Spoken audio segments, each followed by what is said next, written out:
പ്രിയമുള്ളവരെ നമസ്കാരം. ശങ്കറിൻ്റെ സംവിധാനത്തിൽ കമലഹാസൻ നായകനായിട്ട് അഭിനയിച്ച ഇന്ത്യനെ കുറിച്ചാണ് ഇന്ന് പറയുന്നത്. സത്യത്തിൽ എന്തിനാണ് ഇങ്ങനെ ഒരു സിനിമ എടുത്തു വച്ചേക്കണമെന്ന്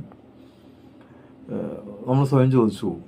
കാരണം നമ്മുടെ പഴയ ഇന്ത്യൻ സിനിമ കണ്ടവർ ആ സിനിമ വരുമ്പോൾ അതിനൊരു പുതുമയുണ്ടായിരുന്നു. എന്നാൽ അതേ കഥ തന്നെ അല്ലെങ്കിൽ അതേ സംഭവങ്ങൾ തന്നെ പുതിയൊരു തലമുറയിലേക്ക് മാറ്റി വച്ചിരിക്കുന്നു. എന്നാൽ അതിൻ്റേതായിട്ടുള്ള ഒരു വ്യത്യാസവും കാണുന്നുമില്ല. അതേപോലെ തന്നെ അതിനകത്ത് കൈക്കൂലി കൊടുക്കുന്നവരെ കൊല്ലുന്നു, അല്ലെങ്കിൽ കൈക്കൂലി കൊടുത്ത് ജോലിക്ക് കയറുന്ന ആളുകൾ, അല്ലെങ്കിൽ ഡോക്ടർമാരെ കൈക്കൂലി, ഇങ്ങനെയുള്ള സംഭവങ്ങൾക്കൊക്കെ എതിര് വന്ന അതിൽ വരുന്ന പോലെ തന്നെ കമലഹാസൻ ഇതിലും വരുന്നുണ്ട്. അതിനകത്ത് പ്രത്യേകിച്ച് ഇതിനകത്തൊരു ഒന്നുമില്ല, ഒരു സംഭവമില്ല, വെറുതെ ഇരുന്ന് ബോറടിക്കാന്നുള്ളതല്ലാണ്ട്. ഇനിയിപ്പോൾ അതിൻ്റെ മൂന്നാമത്തെ സിനിമയുടെ ഇതും ട്രെയിലറും വന്നിട്ടുണ്ട്. എന്താണിത്? ഇവർ എത്ര കോടി രൂപ മുടക്കിയിട്ടാണ് ഇതുപോലൊക്കെ ചെയ്തു നോക്കുന്നത്. എന്തിനാണ് കമലഹാസനൊക്കെ ഇങ്ങനെയുള്ള സിനിമകൾ പോയി തല വെക്കുന്നതെന്ന് പലപ്പോഴും ചിന്തിച്ചിട്ടുണ്ട്. നമുക്ക് ഒന്നുമില്ല, നമ്മൾ ഭയങ്കര ഒരു ആകാംക്ഷയാണ്. നമ്മൾ ഈ ഇന്ത്യൻ 2 വരാൻ പോകുന്നത് കേൾക്കുമ്പോൾ തന്നെ അതിൻ്റെ ട്രെയിലറും കാര്യങ്ങളൊക്കെ വന്ന് കണ്ടു കഴിഞ്ഞപ്പോൾ തന്നെ നമുക്ക് എന്തോ ഒരു വലിയൊരു സംഭവം ഉണ്ടാകാൻ പോകുന്നു എന്നുള്ളൊരു ചിന്ത നമ്മുടെ ഉള്ളിലുണ്ട്. ആ ഒരു കണക്കൂട്ടൽ വെച്ചിട്ടാണ് നമ്മൾ ഈ സിനിമ കാണാൻ പോകുന്നത്. എന്തോ ഇപ്പോൾ എന്തെങ്കിലുമൊക്കെ സംഭവിക്കും, വലിയ സംഭവങ്ങളൊക്കെ ഉണ്ടാവുന്നു.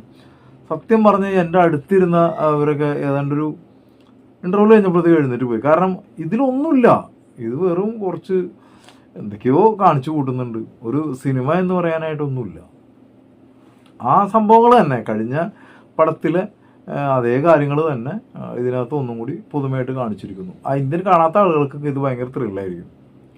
കാരണം അതേപോലെ തന്നെ കാര്യങ്ങളൊക്കെയാണ് ഇതിനകത്ത്. കമലഹാസൻ വലിയൊരു താത്ത വരുന്നു, മൂപ്പര് വന്നു എല്ലാത്തിനും.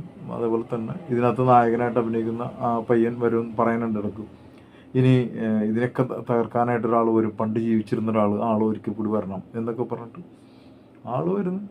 ആൾ വന്ന് എല്ലാത്തിനും അതിനെല്ലാം നശിപ്പിച്ച്, അതായത് ഈ ആരും ഇനി കൈക്കൂലി വാങ്ങരുത്, മറ്റുള്ള ഒരു കൈക്കൂലി കൊടുത്ത് ജോലി വാങ്ങരുത്, അല്ലെങ്കിൽ ഡോക്ടർമാർ കൈക്കൂലി വാങ്ങിച്ച് ഒന്നും ചെയ്യരുത്, ഇങ്ങനെയൊക്കെയുള്ള കാര്യങ്ങൾ മാത്രമേ ഉള്ളൂ. അതിനെതിരെ മൂപ്പര് വന്ന് ചോദ്യം ചെയ്യണം, വീണ്ടും ഒരിക്കലും ഇത് ആവാൻ പാടില്ല എന്നൊക്കെ പറഞ്ഞ് പോകുന്നൊരു സാധനം. ഒന്നുമില്ല, വെറുതെ കണ്ടിരിക്കാന്ന് മാത്രം. പിന്നെ നമ്മൾ കണ്ടോണ്ടിരിക്കുമ്പോൾ നമുക്ക് ശരിക്കും പറഞ്ഞിട്ടുണ്ടെങ്കിൽ ഒരുതരം ഗ്രാഫിക്സിൻ്റെ കളിയാണ് കൂടുതലും. ഒരു കമ്പ്യൂട്ടർ ഗെയിമൊക്കെ കാണുന്ന ഒരു ഫീൽഡ് കണ്ടുകൊണ്ടിരിക്കാന്ന് മാത്രം, അല്ലാണ്ട് പ്രത്യേകിച്ചൊന്നുമില്ല. കുട്ടികൾക്കൊക്കെ ഇഷ്ടപ്പെടും. അതുപോലെ എല്ലാവരും അഭിനയിച്ചവരൊക്കെ വളരെ നന്നായിട്ട് തന്നെ ചെയ്തിട്ടുണ്ട്. കമലഹാസനായിക്കോട്ടെ അല്ലെങ്കിൽ മറ്റുള്ളവരൊക്കെ. പക്ഷെ അവർക്കൊന്നുമില്ല, അവർ ഈ പറഞ്ഞ സംഭവങ്ങൾ മാത്രമേ ഉള്ളൂ. കഴിഞ്ഞ സിനിമയിൽ എങ്ങനെയൊക്കെ ചെയ്തു പോയോ. ശരിക്കും ഒരു ഇന്ത്യൻ 2 എന്ന് പറഞ്ഞാൽ ഇന്ത്യൻ 1 എന്ന് പറഞ്ഞ സാധനം തന്നെ ആ പേര് മാറ്റി ഇന്ത്യൻ 2 എന്ന് ഇട്ടേക്കണം, അത്രേ ഉള്ളൂ.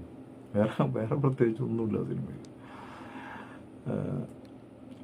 ഇത് എൻ്റെ പേഴ്സണൽ ഒരു അഭിപ്രായമാണ്.